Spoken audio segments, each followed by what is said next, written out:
হে কৃষ্ণ, আমরা যখন থেকে বুঝতে শিখেছি, শব্দ অনুভব করতে শিখেছি, তখন থেকেই আমরা ভগবান শব্দটি শুনে আসছি। ভগবান ভগবান ভগবান। কিন্তু প্রকৃতপক্ষে আমরা কি জানি ভগবান শব্দের অর্থ কি, ভগবানের সংজ্ঞা কি? আমরা সেটা জানতে চেষ্টা করি না।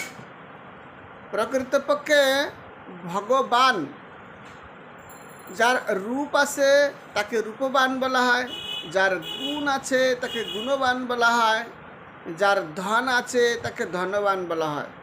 তেমনি যার ভগ আছে তিনি ভগবান। এই ভগ শব্দের অর্থ ঐশ্বর্য।